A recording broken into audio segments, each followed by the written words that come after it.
Topic today, improving our sales process to close more jobs. It is an art for sure. You can gain a lot of frustration from this topic. What I want to share today is just kind of drawing on some of the things that we learned at Taxi Landscaping. It's a company that I've spent 15 years at, working closely with Derek and some of the sales team there at Tussie. And there were some key things that were really effective for us in selling high-end design build jobs, as well as even high-end maintenance contracts.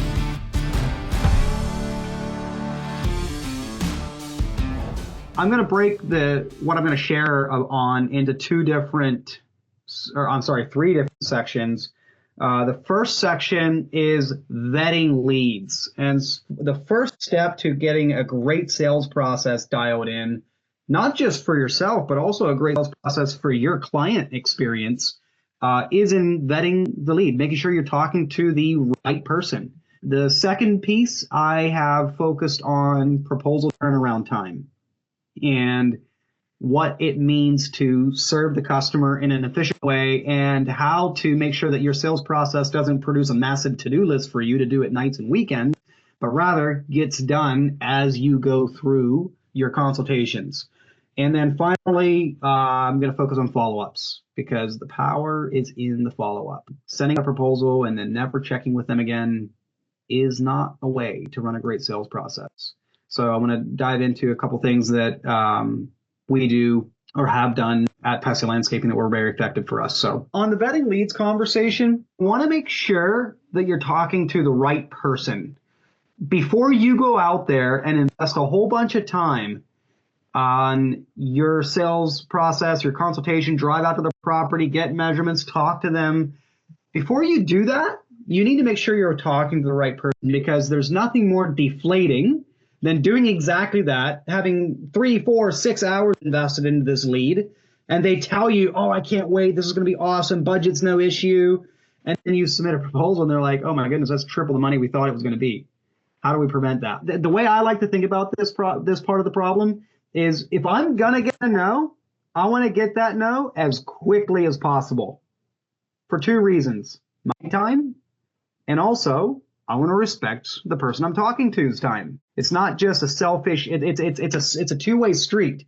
And I like to get my own mindset in tune, like I'm talking to my grandmother. Like, work with your customers as if you were serving your grandmother, meaning I don't want to waste my grandmother's time, right? So I also don't want to waste my prospect's time. And if I'm going to get a no, I want to know that as soon as possible, for my own benefit and their benefit. Because nothing is more embarrassing than, let's say that you're my contractor, I'm your customer. Nothing is more embarrassing than I got you to come out to my place, got you to spend 2 or 3 hours with me, I got you to send me a bunch of emails and a proposal, and then I realized, like, oh my goodness, this is going to be 3 times the money I thought it was going to be. I just wasted this guy's time. I am so sorry. Like, that feels terrible as a client as well. It's embarrassing. It's humiliating. I know it's frustrating for you on the contractor end, but I want you to just stop and think about it. It's also not fun for the prospect to be taken down that hours-long process and then realize, like, oh, I should have never gotten to this part, because it's just not going to be reality for me. How do we prevent that? How do we get that no as quickly as possible? One thing I'll say before I get into some ways to do this is, I do not believe that there is a hard, fast, tried and true one way to do this. Different people have different personalities. You do you. Find what works for you under the principle of, if I'm going to get a no, I'm going to get it as fast as possible. Moving on from that, the things that worked for us at Taxi Landscaping were consultation fees. I still remember when we started doing consultation fees. I remember specifically, I can still picture that moment when Derek, one of our salespeople, was saying, I am so sick of driving all over the countryside to talk to people that were never going to be my customer. And how can we stop doing this? And so we started by implementing a consultation fee. And I know that, you see some debates sometimes in industry Facebook groups, like, you should never do a consultation fee. All my competition's doing free estimates and blah, blah, blah, blah. There's all kinds of reasons not to do it. And I'm like, fine, you know what? If a consultation fee is not your thing, no worries. Just find another way to be the same to provide the same filter, the same vetting process. And what I like to do, let's just assume for a moment that we're going to do a consultation fee. One thing, I've talked to contractors that do a $20 consultation fee. I've talked to contractors that do a $1,500 consultation fee. And my opinion is that the amount doesn't matter. You're not going to make money selling consultation fees. Even if you charge $100, $500, you're not going to make the money you need to make for your time, your gas, your resources to get that consultation. Even if you get paid for the consultation and lose the job, that's not driving your business forward. You don't want that money. The point is you want to know that the client is serious. And so because of that, I personally feel that the amount doesn't matter. I don't care if it's $1. It's the fact that a transaction is taking place that tells me that you're serious. You put the amount where you feel it's right if you're going to do a consultation fee. The point I'm making is people are like, how can you get a prospect to pay you $500 to come out and do a consultation fee? I'm like, fine. If $500 is the problem, make it 100. If 100 is the problem, make it 50. If 50 is the problem, make it 10. I don't care. It's the point that a transaction is taking place, part of the process. And when a prospect is saying, sure, yeah, I'll pay the fee and have you come out and give me a consultation, bingo. They are much more qualified and vetted. And I now have a strong, they're serious about this and not just out there looking for, I'm trying to get 5 different estimates and find the cheapest one. I have definitely seen at Tyson Landscaping where I've done a consultation fee and they still are a waste of time. How's that possible? And how can we get even better? How can we get even better at vetting them? How can we be even better at getting a feel for their intent? What is their intention? How serious are they? Consultation fee goes a long way. Another way of doing it, I wouldn't necessarily call this a massive needle mover, but it is another little thing. You should do your consultations based on your time schedule. They need you. You don't need them. Sell from your heels, not from your toes with commission breath. I do consultations on Tuesday and Thursday afternoons from noon to 4 p.m.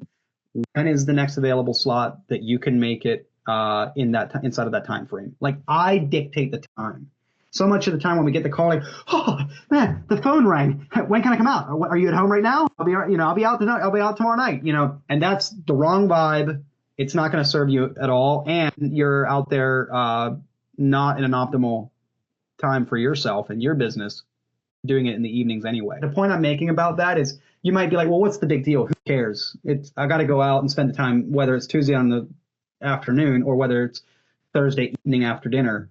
Who cares? The point is like it's another filter. It's another vet, and you'll see how serious they are. And it's a way to gauge their seriousness without any money taking place. It's a different type of transaction. It's not a financial transaction. It's a time commitment transaction. Granted, if you're selling mulch, spruce ups, and trim the shrubs on a spring cleanup, that might be a little bit of a different type of thing. But you also probably don't need an in-person consultation necessarily to quote such a job. You can, find other ways more efficiently to do that. So some of what I'm sharing does evolve and shift and move a little bit depending on your business model and what type of work you're selling. Just want to highlight that. So assuming you've done consultation fees and you've done defined availability, we still had people slipping through those two nets that were still not a good fit. Over many years, we kind of cobbled together various ideas we saw out in the industry and kind of built our own idea. And I'm going to share my screen. The idea in principle is not completely unique with us. We saw somebody else have a version of this idea, but we built our own tool for it on the Tuscan Landscaping website. And it has been a game changer. We call it the Project Planner. And on the homepage, the primary call to action is Project Planner. When you go to the Project Planner, it's basically picture building a truck on GM or Ford website, where you select your truck, you add your options, do your packages, add your options, do your packages. It's the same kind of concept, except you're doing it for your backyard or whatever service offerings you have. So I go into it and I have all these visual pictures and descriptions and price ranges of what I could select. It's just a big fat menu of all the services that we offer as a company. And so I could be like, oh yeah, I want a sidewalk, and there's a small sidewalk, a longer sidewalk, and there's a large, more complex sidewalk with associated pictures and description. We did this for 2 reasons. One, to put pricing on our website out in the open, Because when your pricing's out there on the website, out in the open, when people call you from your website, they're much more likely to be much more vetted because they've already seen this. The second thing is we made this part of our consultation process. Basically, the Tassi Landscaping formula is currently producing $6+ million at 18% net profit a year. Is consultation fee. It's an insignificant amount. It's $100. Find availability. It's just another filter, meaning you're doing it on your time and you're asking them when they can meet you on your time, not the other way around. And the project planner. And what the project planner does is it solves a very key problem. The project planner gets you the budget that they have in mind, but more importantly, it educates the customer as to what things cost. That is the key thing. What we found was that instead of that awkward conversation of what's your budget, sending them this project planner that subtly and subconsciously educated the client as to what things cost was extremely effective at that final filter. And if they made it through the consultation fee, the defined availability, and the project planner, there was an extremely high chance that they were going to close on some work. Like the close rate went up exponentially. Derek Matthews, the key salesperson at Tassi Landscaping in 2023, had a 92% close rate. And the way he did that was literally because he would not go on a consultation until these three things were met. There's various ways that I've heard of other people doing this. I've heard of people saying, well, I won't come out to your house unless we do a paid consultation fee, but I will do a 15-minute Zoom call with you for free. You know, I've heard various iterations of designing a sales process that closes you more work. And I just want to reemphasize again, I don't necessarily believe that there's one perfect way that everybody should follow. You can choose to architect your own sales process as long as you stay true to the principles of I want to discover the no's as soon as possible so that I can get time freed up to go after the people that are going to say yes. Don't let the lack of, I don't know how to get that really fancy version done, stop you from employing the principle. Take a basic web form and employ the principle of what is it that you're looking for and have descriptions and price ranges right there in it, right? You can do this in any form builder, essentially.